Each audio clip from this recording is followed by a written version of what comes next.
Welcome to Art History 130 Museum Technologies. My name is Tim Campbell. I'll be your instructor. The word technology means the application of scientific knowledge for practical purposes. It also means the machinery and equipment developed from the application of scientific knowledge.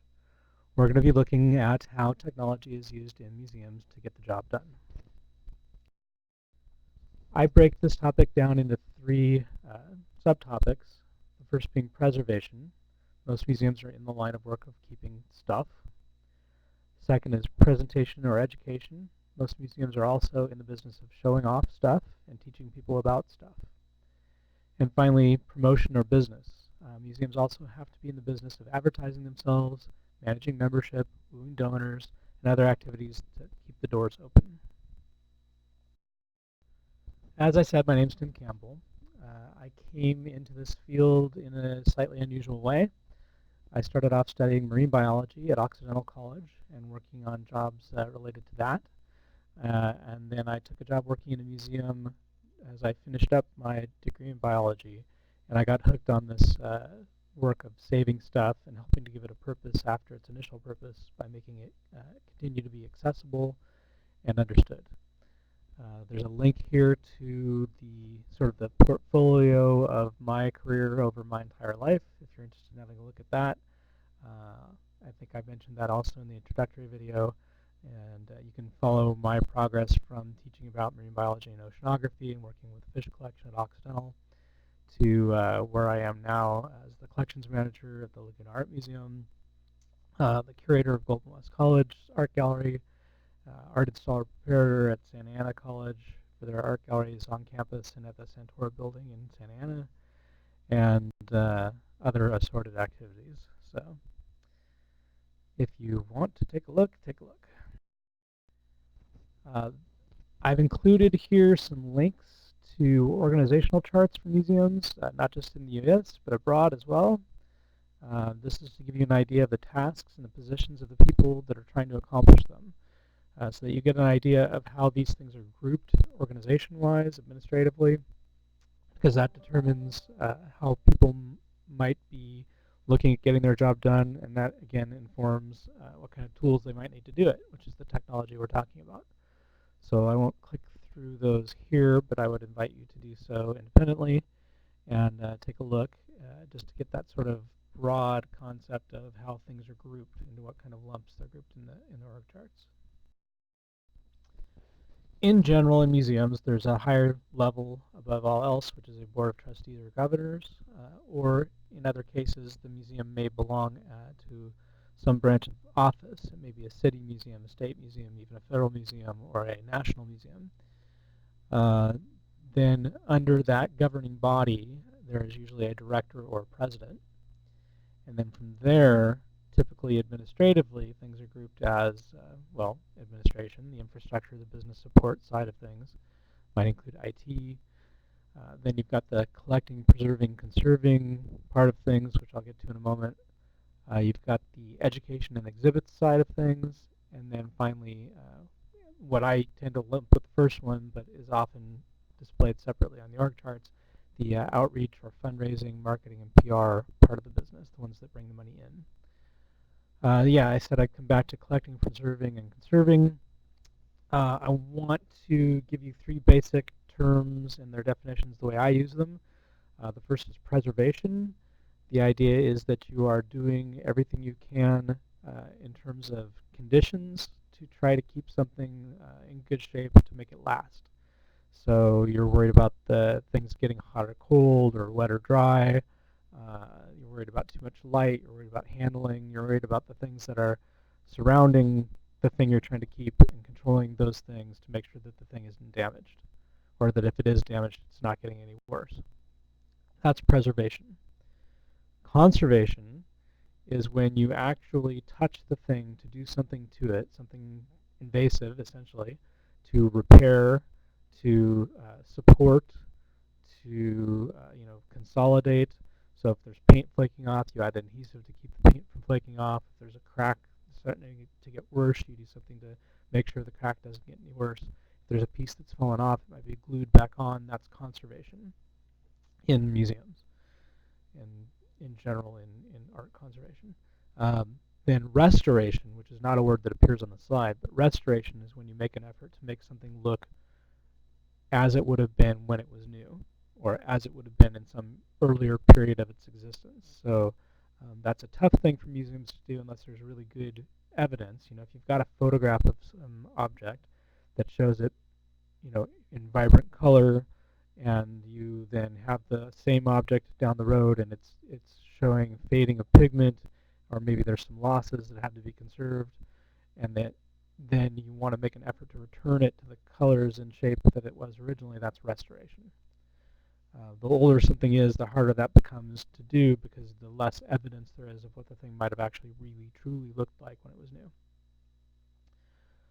Then I also wanted to mention that we'll be talking about some of these job titles that are really fairly unique to museums, although perhaps spreading now as curator. And we've talked about that in other courses, the way that curation and the word curator, title curator, now means new and different and additional things in terms of online content. But curator is somebody who has subject knowledge expertise, telling you the story, putting things together that makes sense in some way. Conservator, I've just said, is the person who touches the artwork to do something to improve its condition. And then a preparator or art installer is somebody that actually takes the art from wherever it is and gets it on the wall or into the display case. And they're probably involved with painting the galleries and that kind of thing too. So curators, conservators, preparators, I think the job titles that might be new vocabulary for some folks not used to the museum world.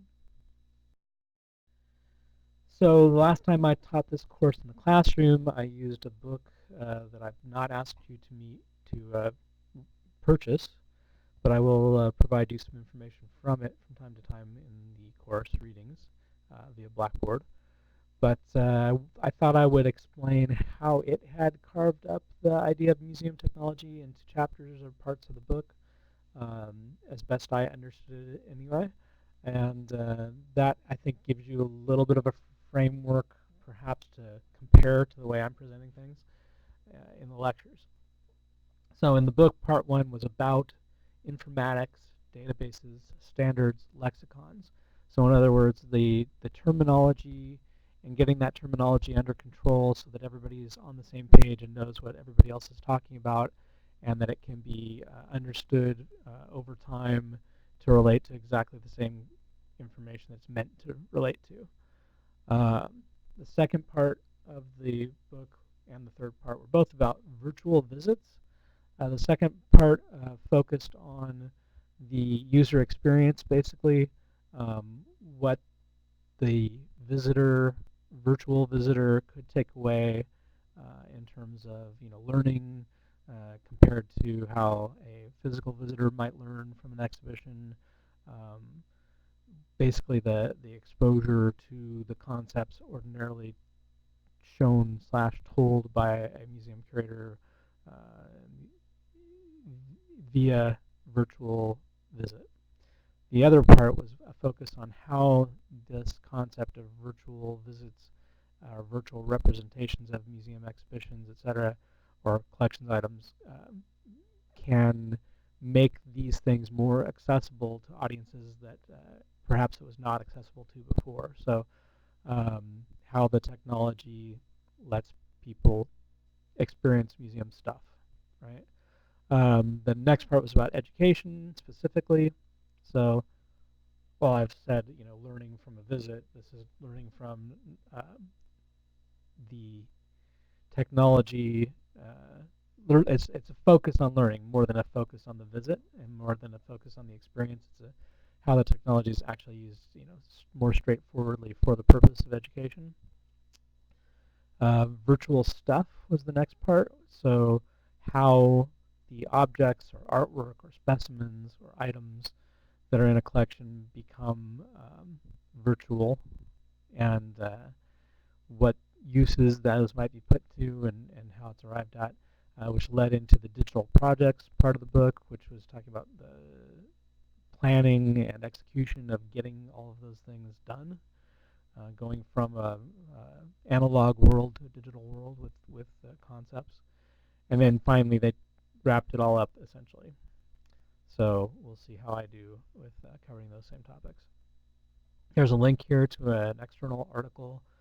It's a little bit dated now, but not too bad. 5 ways technology will shape the nonprofit sector in 2014. Um, I wanted to frame museums as a type of nonprofit business. They're not the only type of nonprofit business, but the idea of being in existence for the public good and having a mission that relates to education, um, that's a typical trait of a nonprofit business. And so while you look at this, some of the things may not be directly 100% applicable. Um, they are largely, widely, generally applicable. So, and I think it's good to remember the museum in that context as one of these kinds of businesses.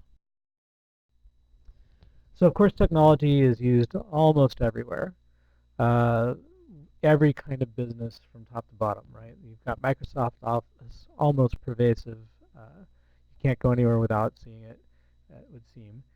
Outlook for email, PowerPoint for presentations like this one, Microsoft Word for word processing, Excel for spreadsheets, and Access for databases. Excel and data and spreadsheets, if you haven't used them before, basically, you're organizing informations in columns and rows and being able to do basic calculations from that. Access as a database is essentially, conceptually, what I want you to think of is having multiple spreadsheets where you had information in columns and rows and being able to relate them and jump around between them, right? So in the museum, I might have a list of people's names and the artwork they gave to the museum, which would be like a spreadsheet. And then I might also have a separate spreadsheet that had a number of, like an arbitrary number saying the first donation of the year, second donation of the year, third donation of the year, fourth donation of the year, and then another in the rows and in the columns it would say, specific object names, right, and ID numbers. And then these are in two now separate tables, right? Two separate spreadsheets. One has the who gave and a number, and the other one's got a number and an object. And now I wanted to be able to look up the specific object by who gave it, then I'd have to find a way to tie those two things together, and that's what the database does. That's what Access does. So email, presentations, word processing, spreadsheets, and databases. Things like Adobe Acrobat or Acrobat Reader, almost universally accessible platform for reading a document. And then slightly more specialized things like Photoshop, Illustrator, InDesign, these applications that are used to manipulate images, and those are also very commonly used, right? We could go as far as to say actually that Microsoft Paint could be on this list, because I certainly find myself cropping images and attaching them to email using Paint frequently. So on a very basic level, you've probably used several of the applications on this list even as a student. And if you have a job anywhere, then you've probably used more.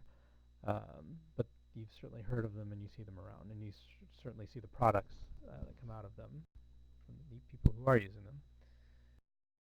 So how do we use technology specifically in terms of museum preservation? Some very basic levels, we do climate control, right?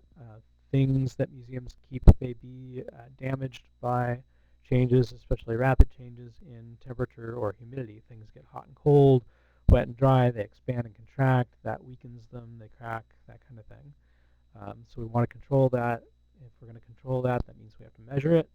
So there are devices that are used to measure it, things called thermohygrometers or hygrothermometers, or thermohygrographs, hygrothermographs, data loggers, all these things that provide information which then can be turned into statistics so that you can tell trends. And then as far as maintaining it, we have heating, ventilating, and air conditioning systems, HVAC systems, HVAC. We have additionally humidifiers to add humidity as needed if it gets too dry. If you live in a city that has hard water with high mineral content, then you may need to do water treatment on that as well in order to safely make that system work together.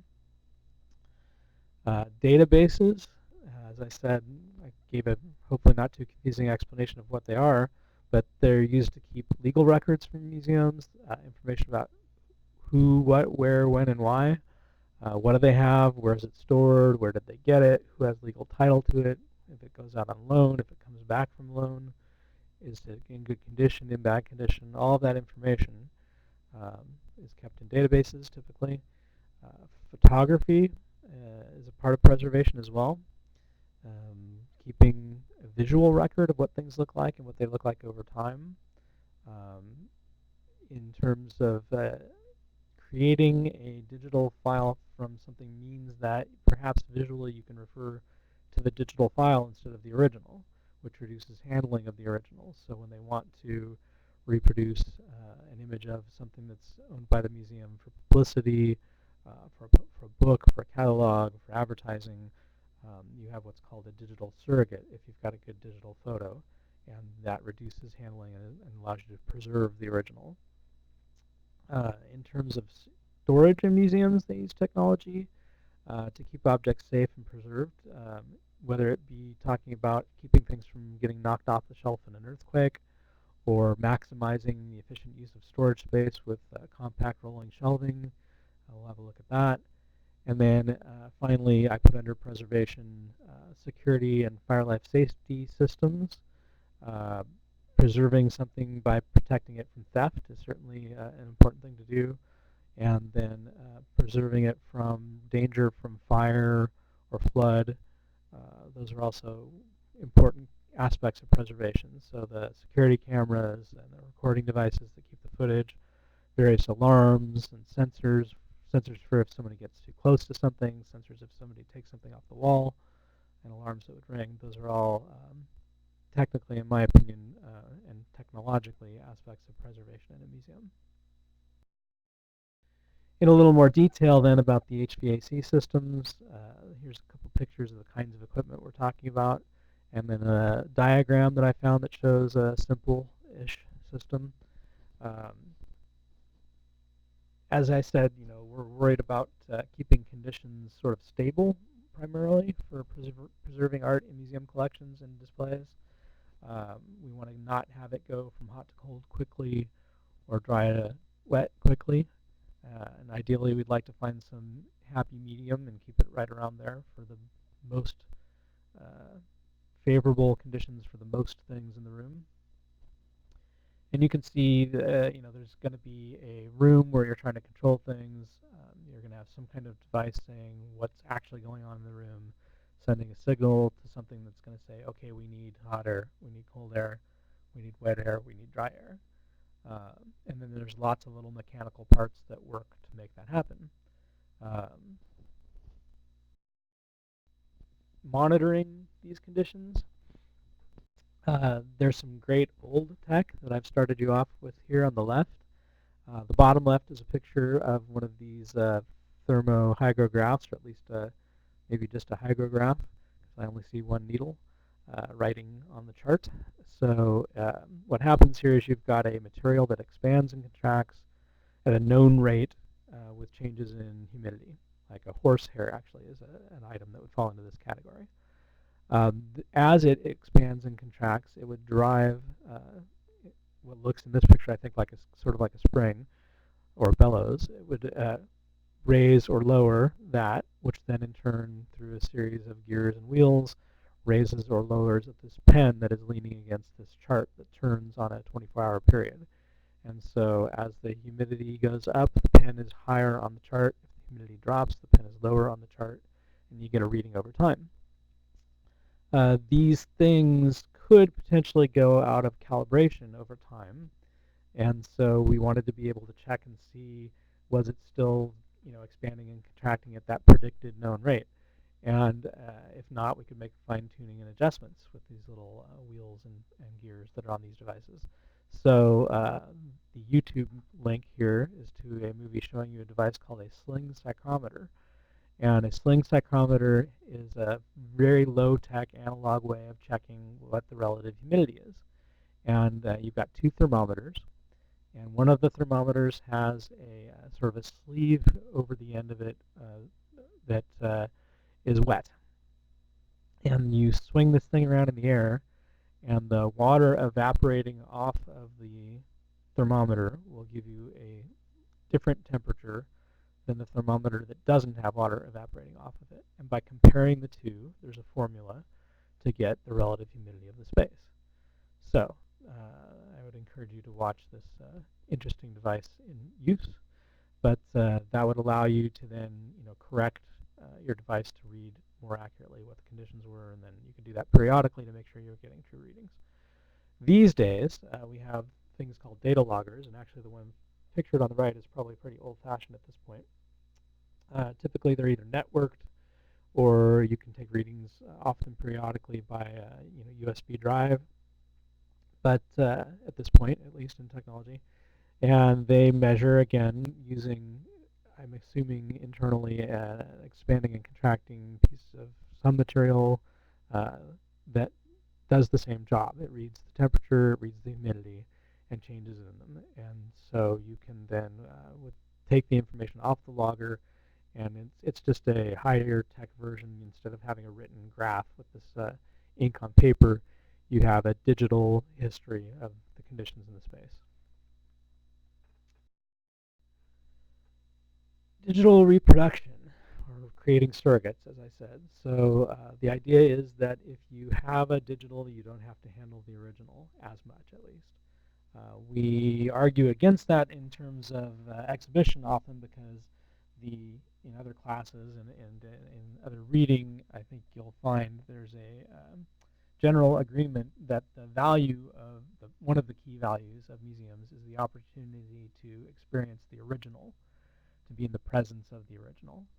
But in terms of providing further access to people who could potentially, not be able to make it in to see and visit the original and the authentic, and additionally to make expanded use of the original or authentic, it's a really great thing with contemporary technology to be able to create a good digital surrogate. So there's digital photography for reproducing flat things. There are additional methods for reproducing three-dimensional objects by obtaining some multiple number of photographs or scans from different angles, and then compiling them in, using computers, obviously, but in various applications and software to create a manipulatable 3D, if you will, view where you can see the thing from different sides. So I've given you some links here to various applications of that technology where you can see how museums are implementing this idea of digital surrogates of objects and of spaces. And I mentioned that in collection storage, technology is also used to improve efficiency of space use, that kind of thing. These photos at the top are of old ways of keeping stuff, and then on the bottom I've got compact rolling shelving for for objects or for flat work, and I think they are fairly self-explanatory, but I've given you a link here to one of the manufacturers, and you can sort of have a look and see how that's applied. But the idea is that for both of those, that if you've got a limited number of square footage of space in a room, and you know that you need, let's say you need a 3-foot aisle to view and remove things safely from a shelf, you really only need one aisle, right? Instead of having a shelf, an aisle, a shelf, an aisle, a shelf, an aisle, you could just have a whole bank of shelves and move them to create the aisle wherever you needed it. So it makes more efficient use of the space in a room. And I mentioned fire life safety issues. I've got a few things going on here that I wanted to talk to you about. On the upper left, you see a guy working with the fire life safety panel. So again, I said, preserving the art by keeping it protected from fire. Of course, we're also protecting people in these systems. But on the right, and well, first of all, below, I've got a picture of a sprinkler head variation, right? And the pictures that it's covering on the bottom there, one demonstrates the typical deluge system that's on the bottom left as we're viewing it, And then on the bottom right and in the main picture, it's a mist dispersal. This idea was arrived at some decades ago now, I think, but that, you know, and actually everything that I'm going to be talking about on this little page here, we're talking about fire protection. And the old way of doing fire protection was to have sprinklers that dumped water and put out the fire. But in computer applications and in coincidentally museum applications, there are lots of times where you have stuff that you don't want to dump water on, or you'll be doing as much damage as you might with the fire. So libraries are another institution that worried about this, and I believe the libraries were the driving force first for the mist dispersal systems. So the idea was you could put out the fire with less water that was dumped with less force in a smaller area, and so, or maybe even not a smaller area, but at any rate, it's less volume of water dumped on stuff. So that was the idea of the mist dispersal system. And then on the right, these tanks. This is a gas system. The upper right, well, the upper center picture is for halon, and I think the other two pictures represent Energen. So halon was a system developed to avoid this issue of dumping water on stuff. And what would happen is you would get a fire alarm and you know, have a confirmation of there being a problem via alarm systems. And then the gas in these canisters would be pushed into the room, and it would therefore displace and push out the regular air that you were breathing. And by pushing out the air and replacing it with these gases that didn't burn, you would suffocate the fire. Well, the problem with halon is that you would also suffocate anybody that would be in the room.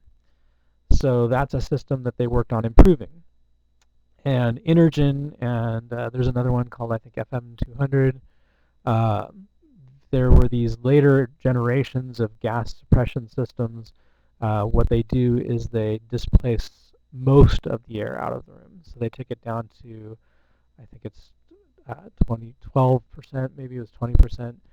We can look that up later, but the idea was that it was like being at a high altitude. Fire wouldn't burn, but a human being would not be killed.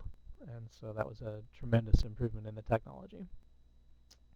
But yeah, there would be various alarm systems, monitors, heat detectors, smoke detectors, particle detectors, in addition to potentially, sprinkler heads. The way old sprinkler heads worked was they had basically a filament, an element with a melting temperature that would basically, if you had a fire, this little thing would break, and when the thing broke, it would let water come pouring into the room. So that's still a way of sending a signal, but as I said, not an ideal one over artwork. And here's some pictures of some of those various kinds of sensors that exist, and there you'll hear things advertised for carbon monoxide sensors. So we know that we have the technology to detect various gases. Certainly, we have long had the technology to detect heat and smoke. I've also included on this page some of the security applications of technology. Of course, on the right, the regular old, well, actually a fairly new-looking security camera that could be monitored, recorded to make sure that people weren't doing anything they shouldn't to artwork. Then we've got a motion sensor to tell if there's anything going on in the room at a time when there's not supposed to be. And that thing on the left, the art guard, and there's a link here for that. That's a device that you can attach to the back of a frame piece of work, and if it's moved without authorization, it can send a signal. So that's another application of technology and security for museum objects.